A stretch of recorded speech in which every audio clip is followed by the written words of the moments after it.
Ngayon sa akong katawagan. May hapon sa tanan, ako, si Alel Persigas, Iglesia ni Cristo. Proud kaya ako bilang Iglesia ni Cristo. Ngayon, kay aming Diyos, o ng Diyos ni Cristo. Ito sa Diyos sa uban. Ako, pauta na kang brand. Altin. Yung Altin, okay na magkitaan eh. Kung tayo magkita sa Tabaw. Ikaw ba sa imong pagka-dipensor, katoliko? Butugan ka pag sa tinood, kung pangutanong ka sa inyong doktrina, o whatever nga related sa inyong religion.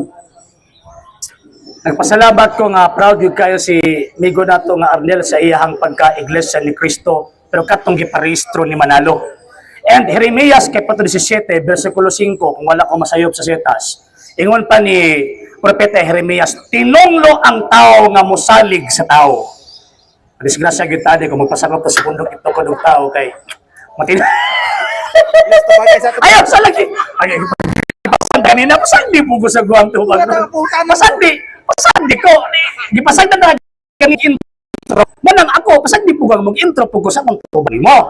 So, tinunglo ang tao nga magsunod o magsalig po sa tao. Kung pasakop ka sa pundok agitukod og tao, buti pasabot ni ana, nagsalig ka sa tao. Kung nagsalig ka sa tao, biblically speaking, matinunglo ka.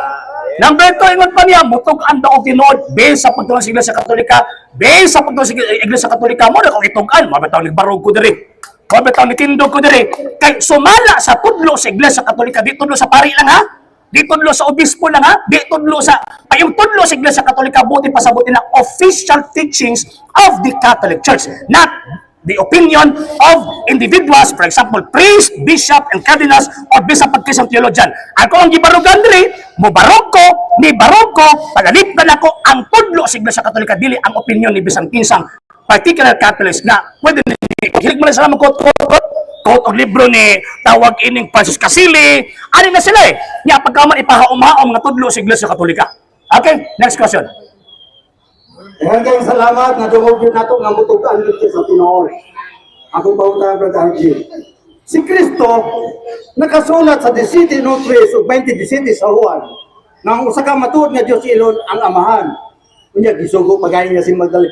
Padto ka sa akong mga kaigsuonan, kung subinli sila musaka ako sa akong amahan, inyong amahan, akong Dios, inyong Dios. Gitudlo ba sa ninyo sa mga Katoliko na usa lang matuod nga Dios? Kung gitudlo, dito man ba? Mali, bukan ka tinod ha? Yes, nagtudlo ang Santa Iglesia Katolika Apostolika Romana sa usa lamang kagitawag og Dios. Apan kining usa ka Dios nga gitudlo simbang Katolika na ay tulo ka mga personas, ang Amahan, ang Anak ug ang Espiritu Santo. Kanang gi-quote nimo sa San Juan kapitulo 17 bersikulo 2 hangtod sa gitawag og 3, referring na sa pagpaubos sa Anak ngadto sa iyang Amahan kay Philippians chapter 2 verse 5 to 6. Ang Kristo naa sa unfathomable humility.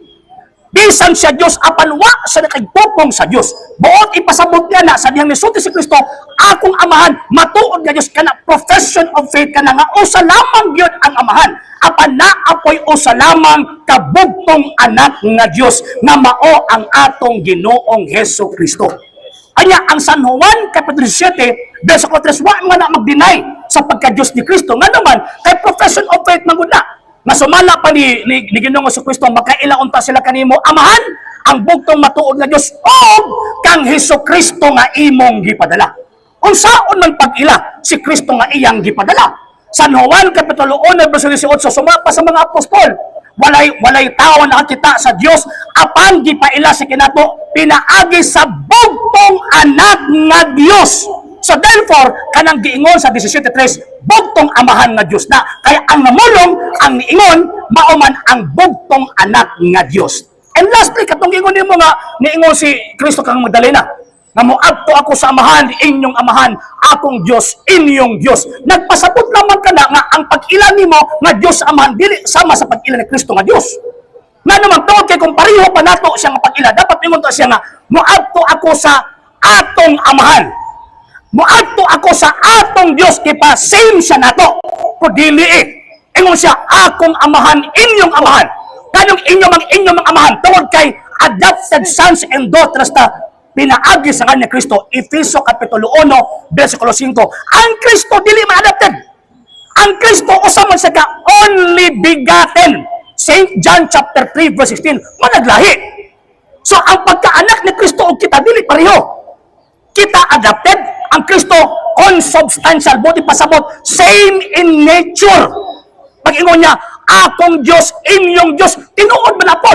Nga naman kay paingon niya, akong Diyos, nga naman kay giilan niya ang iyang amahan, na iyang Diyos, o ang amahan po, niila po sa iyang anak, nga mo ang Diyos. Hebrewhanon, Kapitulo 1, versikulo 8. Sa hindi pa po nakapag-follow sa mga pages po natin, i-follow nyo po yung mga pages po natin, RJ Horolanciano II, TV Apolia Punto Argumento page, Kuya Apologies TV page, and RJ's Vlog 2022. And pwede rin po kayo mag-send po dyan ng Facebook stars. And also, sa atin po mga channels, sa hindi po nakapag-subscribe, i-subscribe po ninyo yung mga channels natin, The Lay Catholic, Apologies International Official, RJ Sano II TV, Kuya Apologies TV, and Barrio Kawayan Religious Forum.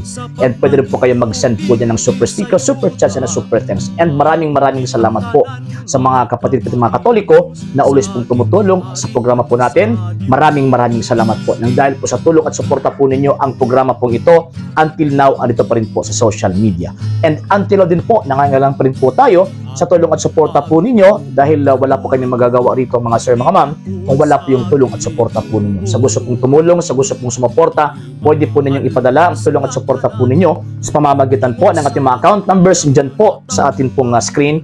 And pwede niyo po kaming i-message sa ating pong page kung via remittance po yung papadala po ninyo. Maraming salamat po in advance.